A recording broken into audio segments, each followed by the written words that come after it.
We're not promising anything great tonight. The name of the show is Another Depressing Show. We'll try to excite you and entertain you, but we promise nothing. The show's getting started in 20 seconds.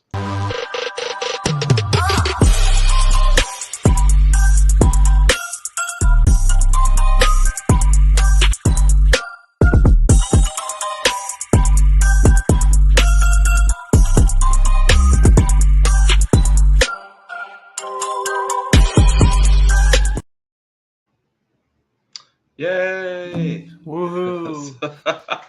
So, on a positive note, Randy, yes. A team who's consistent and winning, yes. Popped up. Randy, always appreciate to see you, man. Hope Thank you, everything Randy. is going well. We appreciate you. Yes. Yep.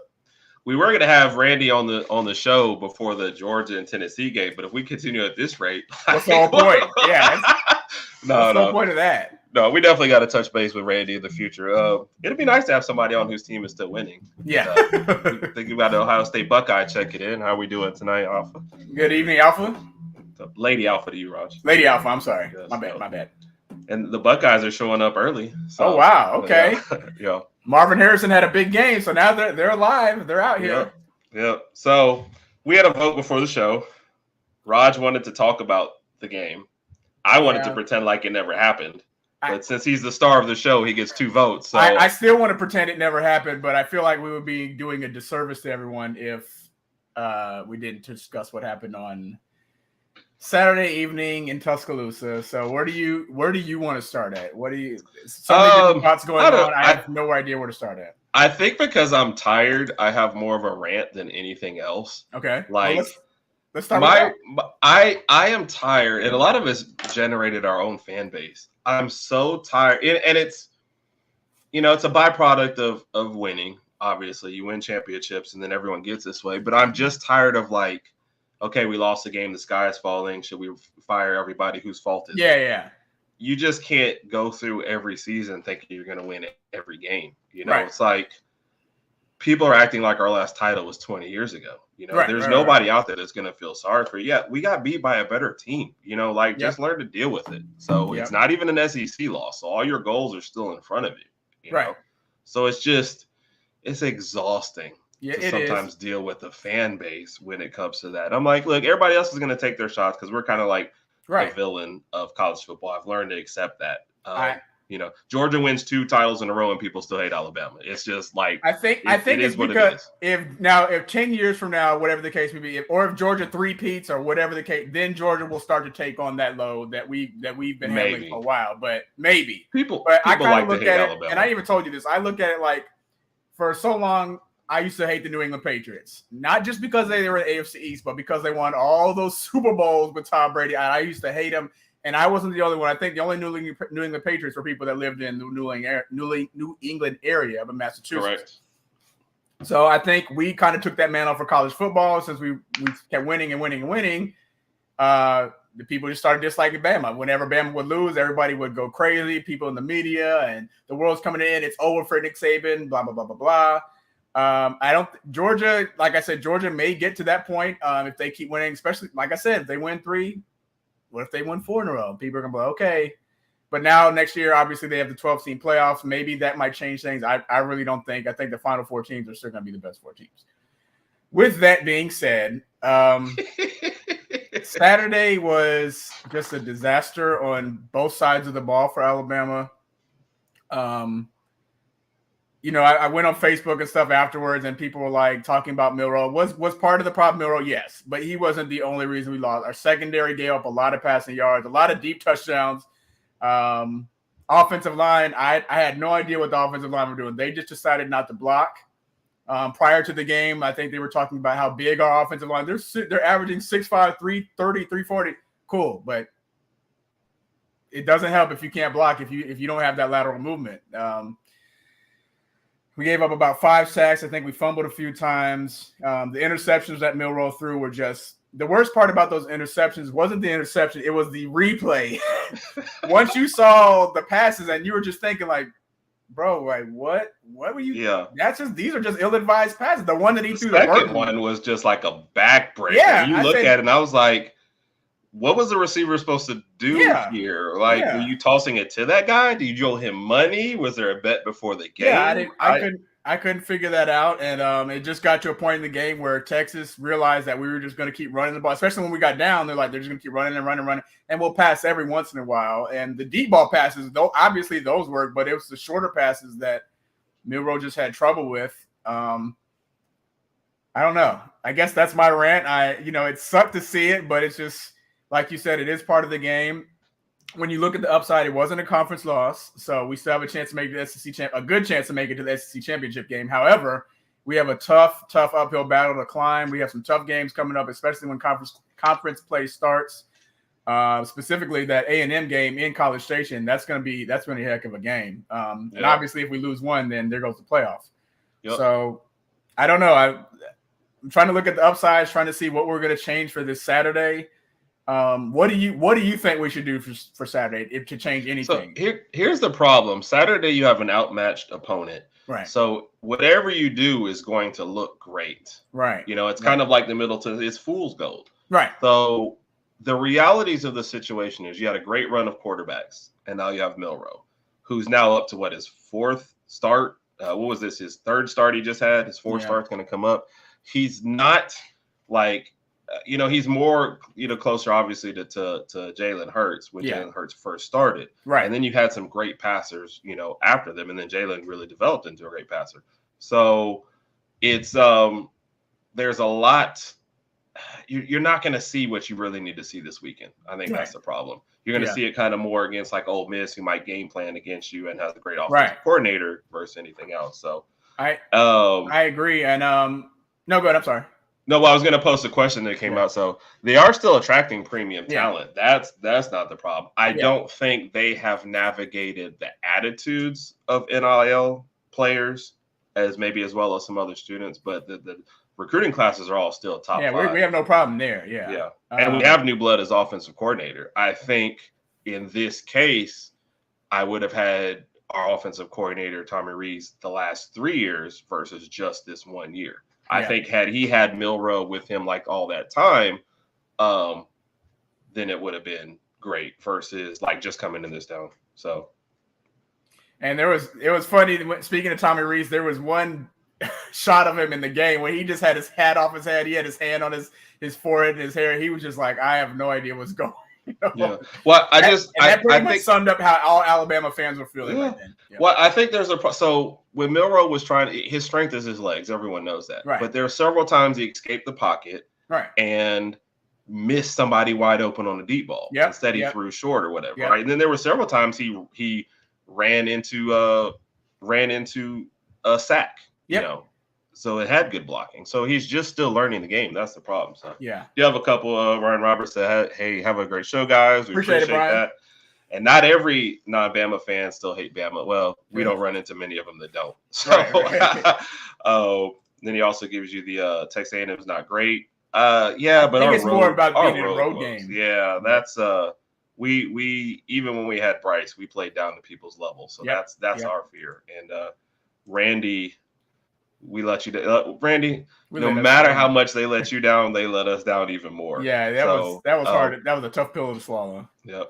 And we got a couple of Ohio State comments up there. I'll get back to those when we go into maybe like your top five or talk about the rest of the team. So I didn't miss those comments.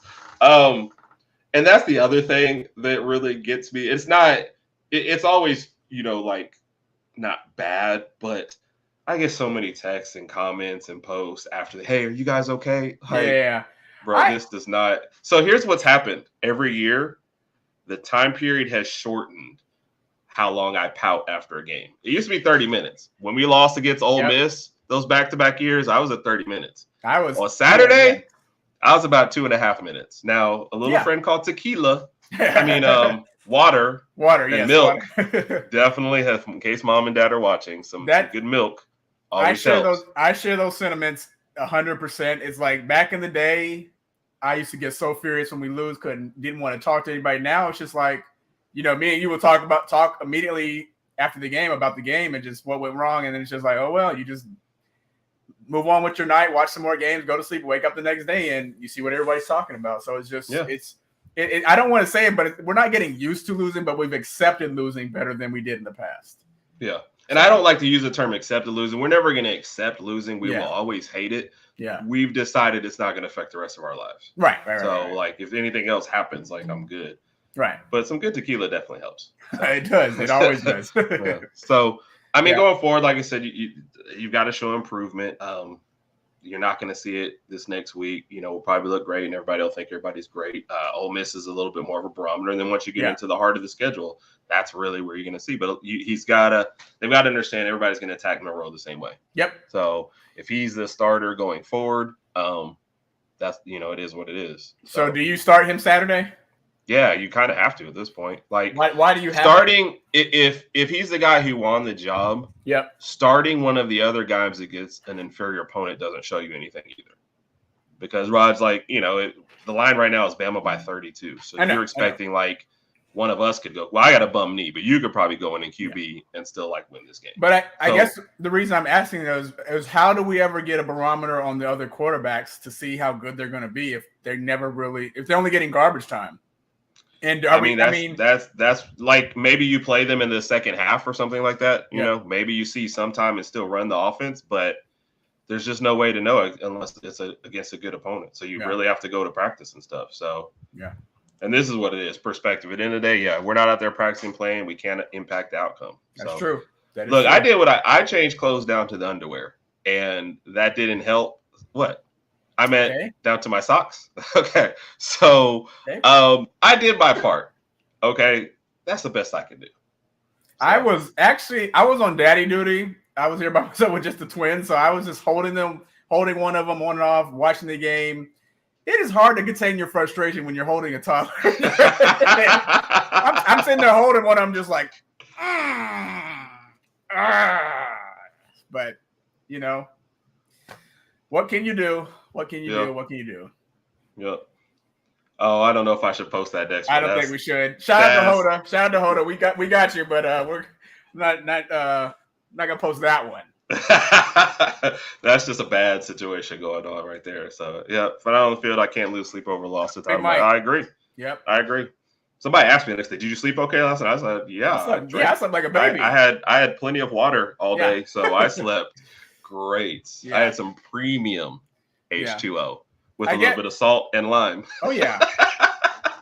And to get back to the question, I guess I mean, I wouldn't mind seeing somebody else start. It wouldn't bother me to see another quarterback start. I understand what you're saying. Once you have a starting quarterback, you got to stick with that guy. But I wouldn't mind seeing somebody else start. I don't think it would hurt us. But then again, as you mentioned, what is it going to tell us when we're favored by 32? I mean, Ty Simpson or Tyler can go out there and have an excellent game. That doesn't mean anything until we play Ole Miss, Mississippi State, or A&M. But I don't know. I hope that Milroe can kind of, I hope they watch a lot of film and talk to the OC, talk to Reese, and kind of figure out what went right, what went wrong. And yeah. Well, because I was only drinking water all day, my liver's fine. Fantastic. Totally fine. Fantastic. Premium H2O, bottled water. So purified water at that. So, and if you haven't tried your water with a little bit of salt and lime, you are missing out. Water, salt, and lime. I haven't tried that. I'll admit I have not tried that. So, and there's the counterpoint. Someone else just see how they react in a game situation, how they read it, even in the inferior one. Like I said, I disagree just because it's an inferior team. It's kind of like what you got in the first game. Everybody thought, maybe Milroe was farther along than he was because we were playing an inferior team. So I think anybody against South Florida will probably look pretty good. You'd have to think that if they played with the number 2s and played against the number 1 defense in practice, that's a better game situation for them than it is, against South Florida. But the one point I did like about that comment, though, is something that I wanted to kind of get some more knowledge about is how they read a defense. Because Milroe, like I said, on his deep balls, and let's be honest, on deep balls, he's just standing in the pocket in one spot and just waiting for some receiver to make to finalize the route and throwing it. Yeah. But when it comes to reading a defense, he's something's missing there. I was waiting for Mike to make this one because this is a point that he made during the game. Milroe is just too much like all or nothing right now. If that one guy that he's looking for gets open, that guy's getting the ball. Yep. If that guy don't get open, then he's just kind of screwed right now. Yep. So that's really the problem. So yep. Yep. And I agree with this too. There's way too much chatter coming from the line of scrimmage with not a lot. And I guess because we grew up, we're old, so we grew up before all this stuff. Yeah. Like players didn't get on there and chat and do all this stuff, and now, now they get on Twitter and they post different stuff and they talk about stuff, and it's like, yeah, get into the game and do it. And yeah, Mike, that's why I was waiting for that one. Like, it's been all or nothing. So, yep. We'll get into some other games. Raj, let's do a surprise top 5 from you. And this is a surprise. I know about the top 5. I don't know what the category is. So okay, you ready? I guess so. Let's do it. Top 5 teams in the nation right now. And as Raj always says, this is in no order. College. Georgia, number 1. This is in order, but Georgia, I'm going to say Michigan, Florida State. I put Texas up there because they beat us. And you know what? Part of me wants to say for entertainment, just say Colorado, but I'm not going to. I wouldn't put them top 5 yet because I don't think they played too many great teams. TCU was a national championship game, but their defense is absolutely horrible. So for the 5th team, I guess I'll go with USC right now. Over Ohio State? Yeah, I'll go with USC because I'm still questioning Ohio State's quarterback situation. I know he looked good in the second game. The first game, it was kind of weird, but I'll still take Caleb Williams, and I think he's probably the best quarterback in the country, obviously. So I'll take USC, but obviously this might change within the next few weeks when some big games coming up. Right. And that was just that was your Ohio State people back then. They still have work to do. Yep. And Jervis says she's always been out there. So as far as Ohio State fans. So got that.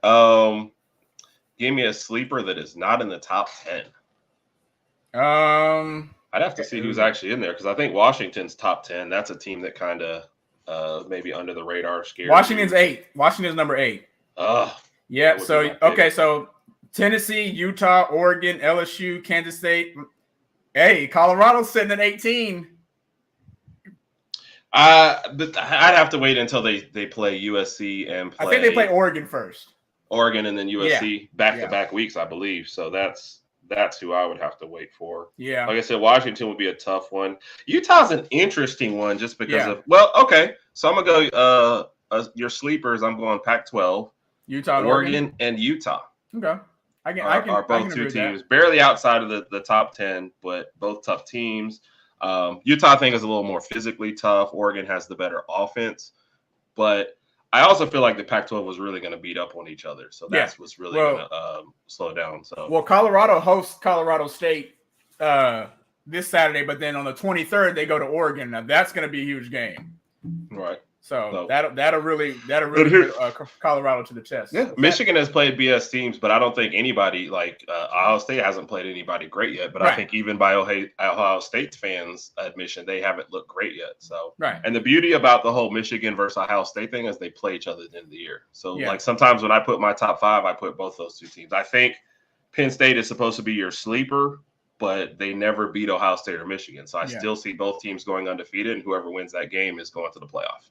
And you have to understand, like, game 1 of any season is always kind of rough sometimes for some teams. Like, even if you're playing a much more inferior opponent, you might not beat them as bad as people think you are because it's your first game of the season.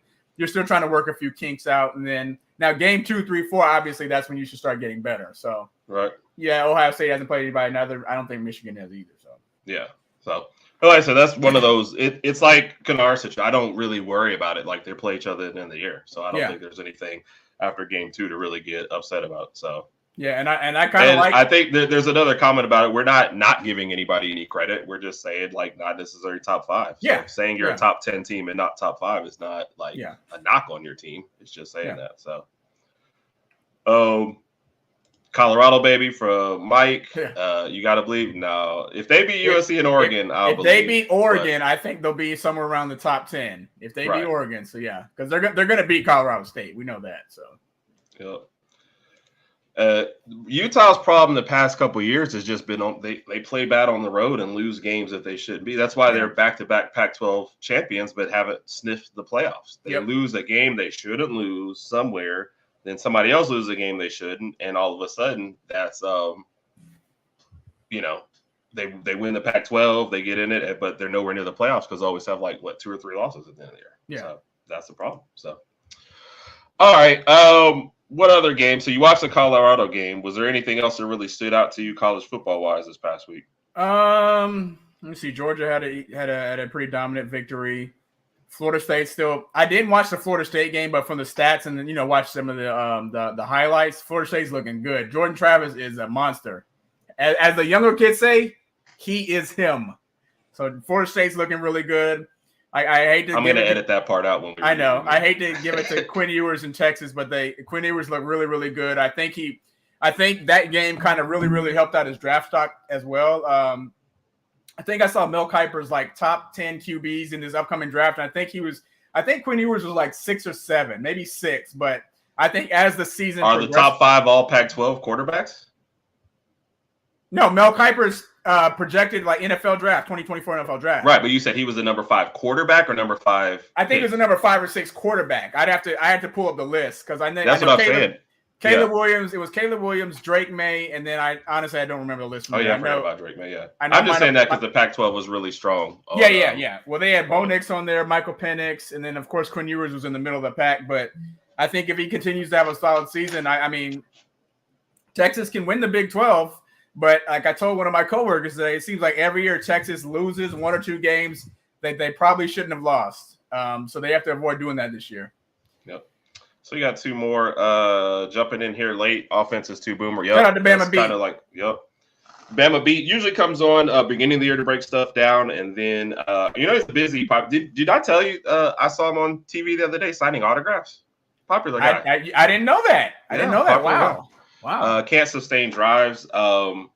It's kind of like what Mike was saying too. Boomer bust as far as that goes. Yeah. First O-line and the running game, and that's what you could tell it killed the running game. Yeah, for sure. So yeah, and I think Texas got so used to it, knowing that we were going to run the ball anyway. They were ready for it. Yep. And I already mentioned it earlier. The O-line just looked horrible and really, really sloppy and undisciplined. Not to mention, and we didn't even bring up the penalties. There were so many penalties Saturday. It was just. But some of those penalties was because he scrambled and nobody knew what was going on. And you could kind of tell what penalty was coming because people are like, are you taking off this time? Are you still trying to pass? We don't know what's going on. And so some of those I forgive. A lot of them I don't. We're just not as disciplined as we were in the past. So, honestly have not seen Cincinnati this year. I'm interested in them with the coaching change and the move to the Big 12. Yep. They've got Oklahoma coming up in a couple weeks. BYU, I'm not sure about that game, but then Iowa State with a good defense, Baylor, Oklahoma State. So I think you're going to find out more against Cincinnati, find out more about Cincinnati this year. I think what's the problem for Cincinnati and a lot of the Big 12 is a lot of the teams are evenly matched there. And so I don't know that you're outside of Texas if you're going to see a good front runner. So yeah, Cincinnati put a whooping on Eastern Kentucky 66-13, and then they actually won a decent game. They went at Pitt and won 27-21, which is an underrated victory because I think Pitt is not shown as high as they should be. So and then I think obviously they win this one against Miami, Ohio coming up this weekend, and then the game against Oklahoma I think will be a good test for Cincinnati. So I agree. If they win that game and they miss Texas on the schedule, if I'm reading this right. So I think if you beat Oklahoma, you've got an excellent chance of making the Big 12 championship game. Yep. So, and Brian says we about to show them Cincy, that is. So, and then Bam Beat comes back. Agree on the O-line penalties. Yeah, O-line doesn't know. Yeah, and I think that's. But like I said, we're talking about his deficiencies, but he hasn't had that many starts, and I still feel like the Bill O'Brien years were lost years. Yeah. So it's I feel like his development should be further along. If he had been with Tommy Rees all these years. So the problem is the window for that room of development is so small and so tiny. That window was basically this off season and then the 8-day game. That's really it. Once the regular season starts, we don't have time to. I hate to say it, we just don't have time to sit here and say, hey, can he play? Can he play? Yeah. And I do like the fact that we played Texas game 2 to kind of give ourselves a good barometer of where we're doing well at and where we're not doing well at. So we know what changes need to be made. Yeah. We're playing South Florida Saturday, so I don't see any issues there. Yeah. Okay. Where we're doing well at is fan attendance. The atmosphere is great. Yeah. What we need work on is everything else. So that's your breakdown. Yeah. So So oh, by the way, thank y'all for all the comments. Whether you agree or disagree with us. Raj and I have been very busy this past week. This is probably the least amount of notes I ever made for a show. So see that page? Hey, this is all I got right here. So we definitely appreciate that. And here's a personal one. So Justin Whitley on the Bearcats' family. Okay. I will. You know what? We're going to make a note. We will look into this gentleman. Hit him up on Twitter or something. He is officially a friend of the show, so we'll send him a T-shirt. Yes. Just not with Rogers' face T-shirts, on it. but yes. Okay. Yes. We still got to get on some T-shirts, though. So, We do. So, yeah. I think it was a good breakdown as far as college football wise. Have you even looked at the games for this week? We haven't done our college pick segment. So this week is going to be a pretty slow week, to be honest with you. Like I said, there's no really great Florida State at Boston College. I don't think that's going to be competitive. No. LSU at Mississippi State. LSU's favored by 9.5. That might get interesting. Other than that, Georgia hosts South Carolina. Unless Spencer Rattler just comes out there just throwing the ball, that's going to be Georgia's going to dominate that game. So I think this is going to be one of the slower weeks in college football. Of course, a week where I have nothing to do and I'll be sitting at home, and that's where I'm going to see nothing. I mean, in years past, Tennessee, Florida would have been the game to watch this weekend, but we know where Napier and Florida is right now, and it's just not it. And then real quick, Raj, you know what scares me about that game is Florida, like Tennessee's only a 7-point favorite or 6.5. That is weird. Because I'm like sitting here at thinking it's. But Tennessee were struggling with Austin Peay last week, so maybe that has something to do. Yeah, with but like second game, so. I always say this, right? There was a game that I played one time, and obviously it's soccer, so it's not and it was high school. But I remember playing Hillcrest, and everybody was like, "You guys should kill them. This should be like 8 or 9-0." And you know how that is in soccer. That's that's like 70 to nothing. Yeah. I remember just being on the field, and there was no energy, and I was just kind of like. And we knew we had a big game the next week, and so nobody was really into it. And the fans are yelling and screaming. It's like one of the few times I could hear every fan because usually I got into it and I didn't care. I could hear everything, and I was like, I just couldn't summon up the energy. And that's how sometimes I look at those games. You got Florida on tap. Even if we think the game is nothing, Tennessee's still going to take it seriously. Yeah, I just can't see them getting excited for Austin. No. Austin Peay came to collect their paycheck and go home. So. Now, the good thing about Saturday is Saturday night, 9 p.m., Colorado State, Colorado. I don't think it's going to be competitive, but it won't. It's for me, I wouldn't mind watching Colorado play. So I'll be up for that. My bedtime is 10 though, so I'll probably only catch in the first hour. So, but yeah, I like week. So this one I didn't put on the radar just because there's a lot going on in Michigan. There's a lot of now, and didn't realize this investigation has been going on for like a year. So I didn't realize that either. I didn't know anything about this until it came out the other day. And that's really why I haven't commented as much. It doesn't seem like we're getting a lot of facts yet. There's a couple things sprinkling out here or there. And then I don't agree with this, but it seems like both parties agreed to this. The trial or whatever the hearing is not going to be until Michigan State's bye week. And it's not labeled as, hey, let's have it during the bye week. It's labeled as this is the week of October. We're going to have the hearing. So I don't agree with that. How much power the football program has. Right. But you read the article and it says both sides agreed to that. I don't know how much pressure. I just don't know enough yet about it. And I was reading the whole article, today at work while I was taking a break.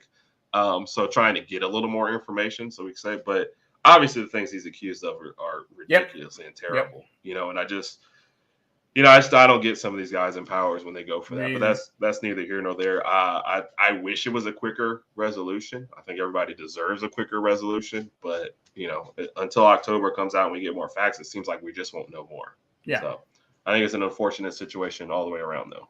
So, all right, Raj, you want to talk a little NFL? Let's do it. So, how'd your fantasy team do this week? My fantasy team. And Raj and I are in a league together. Yes. Okay. I didn't lose to Herb. I did lose to somebody else because My team did all right, but my opponent had Tyreek Hill on her team, and Tyreek Hill gave out 44 fantasy points, and there was just no coming back from that. Yeah. So I had Brett Favre Jr. as my starting quarterback. Brett Favre Jr. Yes. Well, speaking of that, is that where you want to start at when it comes to the NFL? Yeah. Well, I will say I didn't win my fantasy. So somehow I ended up with Calvin Ridley and Austin Eckler on all three of my teams. And of course, the first thing they both Austin had Eckler good did weeks. Yeah, they both had good weeks, but Austin Eckler now has an ankle injury, so he's day to day. Oh wow! So I'll be tanking soon. How long is he out for? Did they say? They just says day to day. Okay. That's what day to day means. Like every day they're going to check. I see. I didn't hear you say day to day. That's why I asked. So it's not a we can start start with last. It's not one of those minute-to-minute injuries.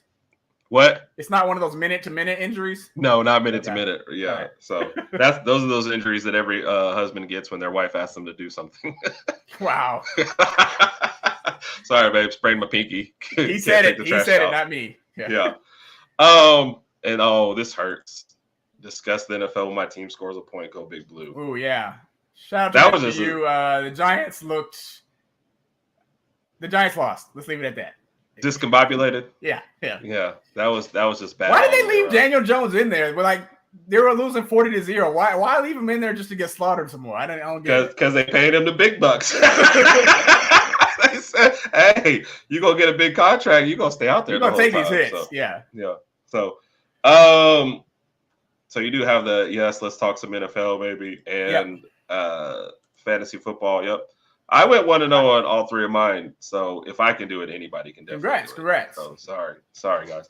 I guess. So started with last night. Did you actually get to watch the game? Oh, actually, you did because I got the alert from you. Yes, I was still at work last night.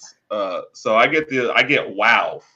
Yeah. And then ESPN texts me the news, and I'm like, yep. First off, Rod should be working for ESPN if he's going to be quicker than you guys on getting me out stuff. So. Well, I'm also with the Bleacher Report too, so I get their alerts pretty quickly. But for those who have been living under a rock, there was this big buildup. Obviously, was what's wrong with? Are we insulting people who live under rocks? No, but if you do live under a rock, maybe you need to adjust your living means and your living terms and conditions, and kind of figure out maybe somewhere else to go. But there was a big build up to the game. It was supposed to be Aaron Rodgers' first game. It was Aaron Rodgers' first game as a New York Jet after all his great years in Green Bay. And I was looking forward to it too. The old Jets organizations, all the Jets fans were. Fourth snap, but unfortunately on the fourth snap of the game, it looked like he hurt his ankle at first, but later on we found out he tore his Achilles. And obviously, when you tear your Achilles, he's going to be out for the year. And I guess one of the questions that I wanted to pose to you before we get into anything else is that the last we've seen of Aaron Rodgers? He will be 40 in December. Yeah. And then coming back from an Achilles injury. What do you think about that? He's going to try and come back for one more year. Yeah. I don't think that's the way he wants to go out. That's what I was thinking too. I was like, I don't think he wants to go out on those terms. He'll be back, but obviously this year is said and done. So, the Jets now have the almighty Zach Wilson as their starting QB. Let's give it to him. He pulled it out. He pulled it out last night. He kind of pulled it out. The defense pulled it out in special teams. And that catch by Garrett Wilson too. That was a heck of a catch. So I'll give it to him there. But me being a Miami Dolphins fan, obviously when I look in the AFC East, I think this injury kind of slides the Jets down to either third or if not last, because I'm going to be honest, New England didn't look as bad as I thought they would when they played Philly. Right. So I think the Jets and the Patriots are going to be vying for that last position. I don't know. What do you think about Buffalo? I think Allen threw 3 interceptions to Jordan Whitehead last night. I think he also had 1 or 2 fumbles. I know it's early on. Thanks for reminding him, Raj. Appreciate that. Because sorry about that. I know it's early on, but is Josh Allen's best year? Like, what do you think about Josh Allen right now? How do you think? I have never, and obviously, stats don't back me up. I've just never been a huge Josh Allen fan because I think we see, the tantalizing prospects in the running game, and I just feel like we're giving him too much. And the Bills are like the kind of team, with the Bills Mafia and how generous they are and benevolent they are. I feel like sometimes we want to give too much love to them. Now, granted, they went out and got Stephon Diggs, but I don't think they've ever got a consistent number 2 behind him. But I just feel like we're trying to anoint Josh Allen sometimes without the accolades of some of the other guys who have at least either won an MVP or been to the Super Bowl, and we're trying to elevate him past that. I'm like, show me in the playoffs first before we actually try to say something about it. So I agree. That's my feeling with Buffalo. Which I guess here's a good time. Let me go get the stopwatch. What's that? I got to go find my stopwatch for you. Okay. I think now's a good time for the Dolphins minute. Okay, I'll take it. But we're gonna go a minute. Let me know when to start. Yep. Yes, my lovely Miami Dolphins. Shout out to Dolphins Nation, fins up. Dolphins won 36-34, beat the Chargers on the road. The story of the day, well, I guess two stories, A and B. Story A was to his performance, 466 yards, 3 touchdowns. He did throw an interception, which I didn't like, but so be it. It is what it is. And obviously Tyreek Hill, especially for the people who have fantasy, had Tyreek Hill on the fantasy team. Tyreek Hill had a monster game. I think 11 receptions with 215 yards and 2 touchdowns. Dolphins look good offensively. I think we have some things that we still need to work on defensively to kind of clean things up. But like everything? Yeah, like a little bit of everything. But week 2, what is one thing y'all did well on defense? We only allowed them to score 34, not 35 or 36. Nice. Okay. And keep in mind, I don't have that game in my area, so I did not watch the game. I just saw the highlights. So, whatever. Luckily for the Dolphins, we do play Sunday night. We play the Patriots in New England, so that game might be interesting based on how New England played against Philly. So that game could be interesting, but I think we're going to be okay. Miami's favored by 2.5. So, yes, shout out to Big Mike. Fins up. Yep. This was about Brett Favre Jr. Yeah, he's going to try. He won't be able to perform. It's probably with an injury that late in his career, he probably should retire, but I just feel like he's going to try to come back. Any chance the Jets reach out to Tom Brady? Yes, definitely. They probably called him already. I would. What's he going to say? He's not married anymore. He's like, shoot. I ain't got nothing else to do. Wow. And they don't need him to scramble that much. They got Breece Hall. You got Dalvin Cook. You've got your weapons in the air. Hey, we just need you to get rid of the ball. So a game that in my pick'em, I actually took the Browns. And we're gonna real quick because we got 2 comments. At least since he took our Burrows, they did. And then the weather in Cleveland. Can you tell me the heck was wrong with Burrow? I think Cleveland defense is very, very underrated. I agree. You still didn't get a great performance yet from Deshaun Watson. So I think they've got to wonder, like, can he work back to where he was? But with the conditions, I don't think either quarterback is going to play great. But I think the Cleveland defense is just very underrated. I think they've been waiting. That's why they are willing to pay him so much money. They're just waiting for better quarterback play. But they don't necessarily need a lot of points every game because that defense is coming to play. And I think that's what it is. I think we talk about the Jets and Dallas, but obviously I have to look up stats, but I'm guessing that is top 5. And you could tell that somebody was, let's say, don't use the weather as an excuse. That's what I said. Both teams had it. Neither quarterback played very well. I said the defense is actually what played well. So that's what I'm saying. So that's what I think happened in there. So, what other games? You did watch the Sunday night. You did watch the Saturday I watched the Sunday night. I watched the Monday. Well, the Sunday night, I watched some of it. It just got out of hand early, and it was just a really, really weird game. So I really didn't watch all that. I am a proud Cowboys supporter, so I do support them.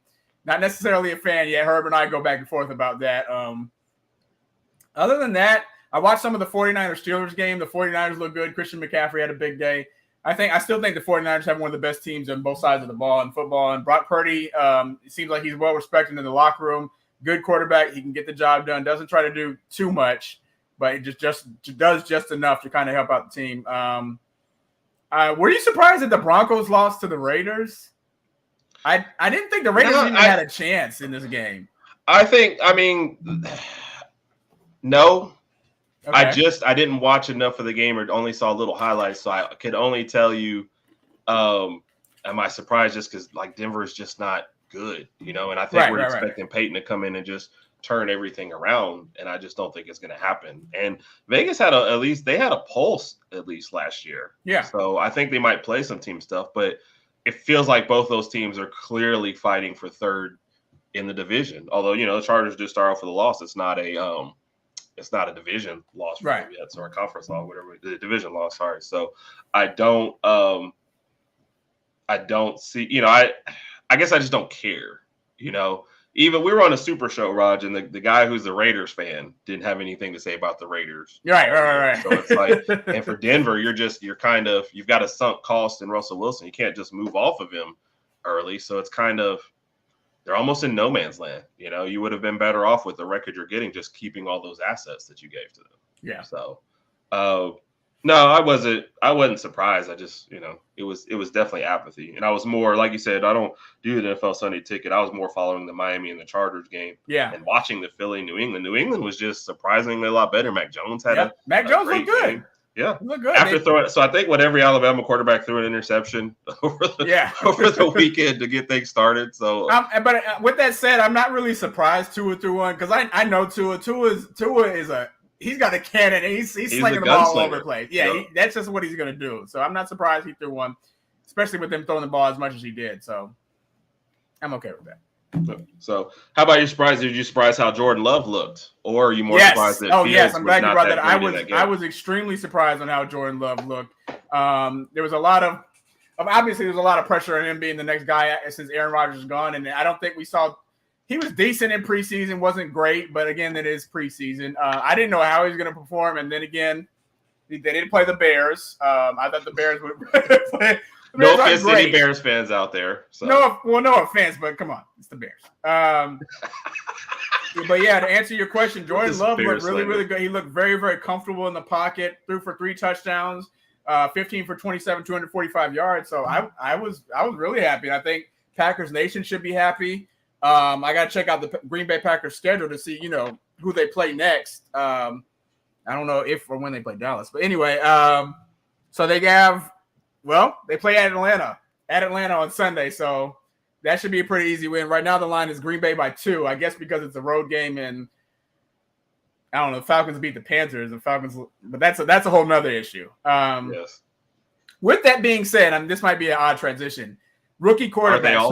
Who do you think looked good out of the rookie quarterback? Who looked the best? The best? Probably I think it was C.J. Stroud. Stats wise, it seemed like Richardson for a minute until like the end. Bryce just never really looked comfortable. I had more of that game than any of the others. Threw a pick. It's kind of uncharacteristic for him. And C.J. Stroud was playing. Their defense played much better than their offense. Yep. So I think they had contained Baltimore for much of the game, but only come away with 9. So my answer is really none of them, to be honest. Richardson's stats seem better at the beginning, but I'm used to a time when rookie quarterbacks didn't have to play that first year. Right. And then they're actually kind of attacking the system right now, talking about the way the draft is set up.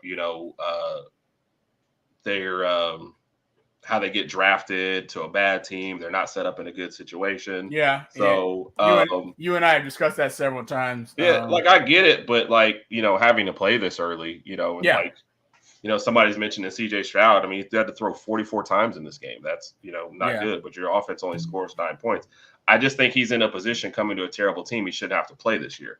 Right. Bryce Young should have to play this year, and Anthony Richardson certainly should have to play this year, especially with the way Jonathan Taylor is. So I like all 3 guys. Obviously, I was a huge Stroud and Young fan, so I'm glad they went 1-2, and I'm excited for their careers. I think Richardson has a lot more developing to do. So, I watched the Houston-Baltimore game, and Stroud did look good. He looked good. I just think, to your point, though, he just needs some more weapons. He looked comfortable in the pocket. Once they get some more receivers and get a better O-line to kind of bolster things up and help protect, I think C.J. Stroud can have a really, really great career. The question is, when is this going to happen? How long is it going to take for this to transition? How long is it going to take for him to develop? And you don't want him taking so many sacks like somebody like Andrew Luck, who took a lot of beatdowns and eventually just said, I can't do this anymore. You don't want that happening. And one thing I always say about to your point right there, there's two things that I think you have to draft when you draft a rookie quarterback: a great, O lineman, hopefully like left tackle, unless they're left-handed or whatever, and a number 1 wide receiver. And when I look around the rosters, I don't think either of those 3 guys that we're talking about has that on their roster. So it's kind of like you're being put in a bad position. You shouldn't have to play early. It just seems like it's too much against them. So all 3 guys look poised out there for sure. I'm excited. I don't have any hatred for any of them. Obviously, we're bigger Bryce Young fans than anything else, but I like CJ Stroud in college. So I hope all guys do well, but I also hope that this isn't one of those, hey, we're going to get beat down the first year and our confidence is going to get shaken. So I do have one question. What is the story on Will Levis? Is he, and I know he's not, I'm assuming he's just not ready to go right now.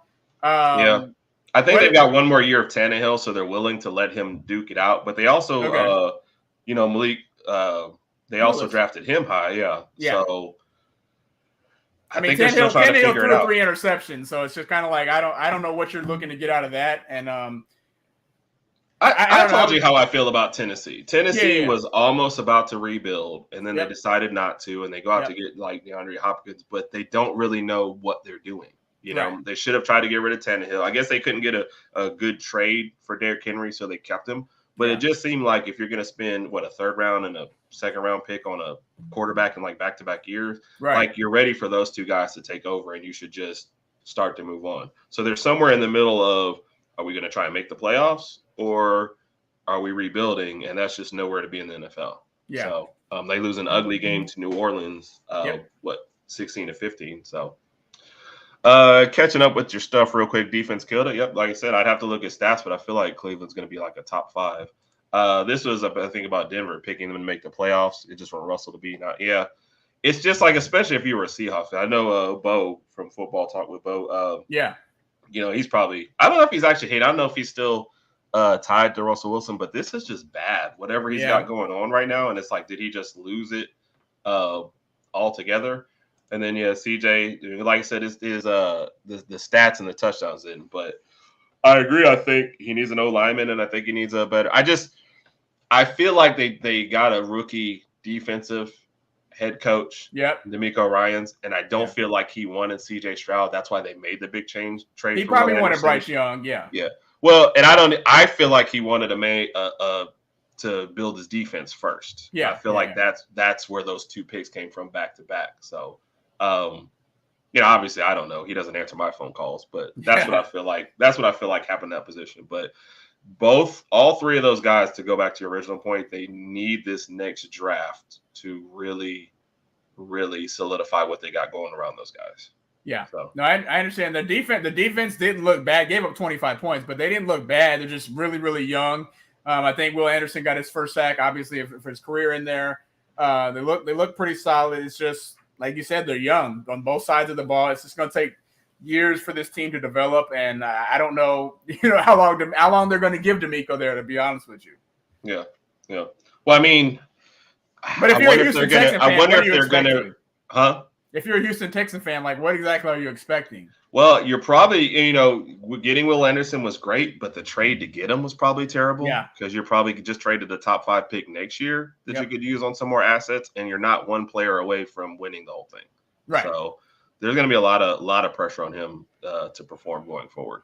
So I agree. The only other games, Roger, really kind of sound. The Rams back throwing to random people. Too early. The Seahawks just look bad. The Seahawks look bad, and the Rams. I mean, it's just too early to tell if the Rams are back, necessarily speaking. I think Stafford didn't look too bad. Well, let's see. He had 334 yards. So, I want to say I want the Rams to be good simply because last year I picked them to do really well, and they did really, really crappy. And I want to redeem myself. How much of this stuff happens on this show is just personal to you? I would say good 50 to 60%. I'm not gonna lie. Yeah. Okay. So your fantasy team and your picks are going to generate everything. Yeah. Okay. And speaking of fantasy, Tua, I did not start Tua. I started Trevor Lawrence. And you can't even be a Tua fan anymore if that's what you're gonna do. Where's Mike? Even if I started Tua, I still would have lost because Tyreek Hill did so good. You don't know that though. Yeah, I calculated. Maybe if you had started Tua, he would have performed better for you. You never know. He would have thrown for what, 566 yards? Yes. Okay. And maybe not all to Tyreek if you had just told him. All right, one quick question. Do you think Tua throws for over 400 yards against New England? No. Okay. I think they scheme something. Yeah. So I wouldn't be surprised if the running game goes off a little bit. But I think, first off, Tyreek will have 3 people on him. So Tyreek is probably going to be less than 100. Waddle, if you have Waddle in any of your leagues, this is probably a good week for Waddle. But I feel like he's going to so the 2 Miami guys, neither one of y'all started Tua. Because I said I have Trevor Lawrence, and Jacksonville played the Indianapolis Colts, so I'm Give me your Miami card. I'm thinking him and let's be honest, card. Trevor Lawrence and Calvin Ridley had big games, so I didn't know Tua was going to do this. Miami card. You're never going to have my Miami card. Nope. I'm driving. I'll be there in a month. I will take it. Thank you. Can't wait. All right. So we're getting down to the end of it. I do have to throw out one thing that you're going to be like, you probably won't care, but I'm going to say it. The WNBA playoffs start this week. Okay. I was rooting for Vegas. Okay, because Kelsey Plum. Yep. Yeah. It's my favorite player. Yeah. But New York's looking tough. Breanna Stewart somehow won like 4 college titles in 4 years and was the most outstanding player out here, and is still somehow underrated. But New York put together a super team, so they're going to be tough. I feel like it's going to be those two in the finals. Don't know if I'm ready to watch every game yet, but I will be rooting. And I don't know if Candace Parker ever came back for Vegas either, so it'll be interesting. But I might try to catch a little bit. So, it said Burrow didn't have have a training camp due to calf strain, so the snaps were not there. Yeah, but I don't know. I think last year he missed training camp. They still came out a little bit better against Pittsburgh. Yeah. So like I said, I just think that defense is a little better than people realize, and they might beat up on each other in that division. All right, Raj, you got some questions for me? Do I? All right. Yes, I do. 3 questions of death for her. All right. I know we all know about what's going on in the New York Jets organization right now. So if you're the Jets GM, which one of these former Jets quarterbacks are you going to take to put on your team right now to fill the shoes of Aaron Rodgers?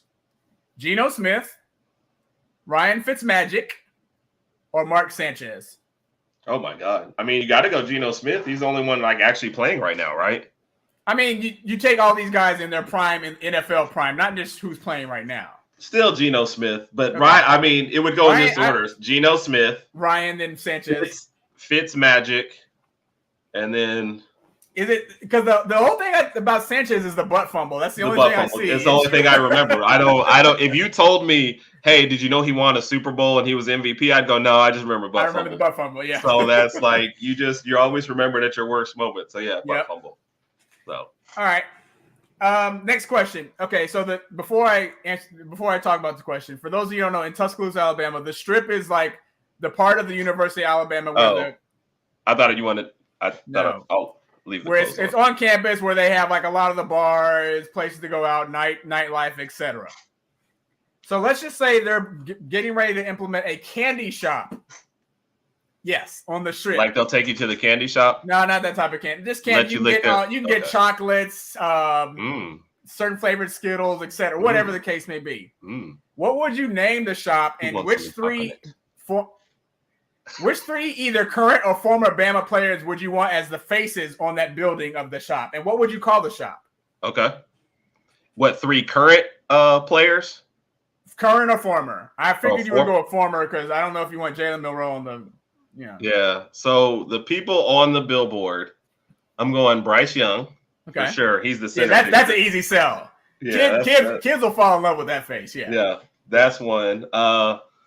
Jalen Hurts. Yep. It's an iconic, he always looks poised. Everybody likes Jalen. Everybody likes Bryce. Yeah. And then who is my third favorite? Because I like Devontae, but he's just not he's not with those 2 guys. Yeah. And I know you'd pick Tua, but I'm not picking Tua. I just thought about who my third one is. I'll say it. I'm gonna go Najee Harris. Okay. But that third spot, I might sell it in any moment.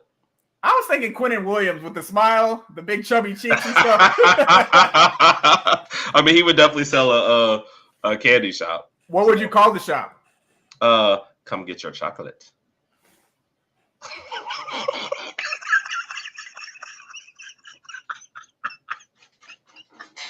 That is so lame. What? Nobody would go there. Where are you going? I'm going to come get your chocolate.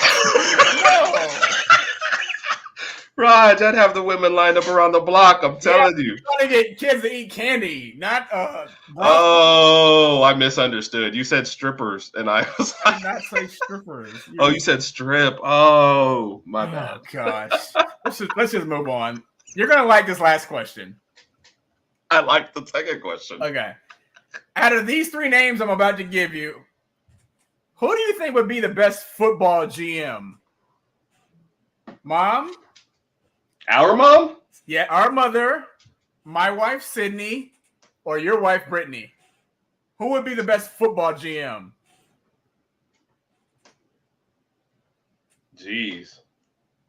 Well, not mom. She doesn't know any rules. I think it's not necessarily the rules, but it's just more like their temperament and how they are, and like how do you think they would fit in that world? Mom. She would be the best one?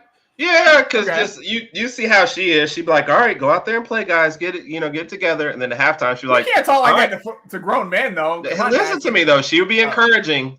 And then the second that they were bad, it would be like, hey, I'm coming down to you, wrath of God. So I could see her changing that up. The other two, I think they'd be more like first quarter fumble, pull them off. We're cutting them from the team.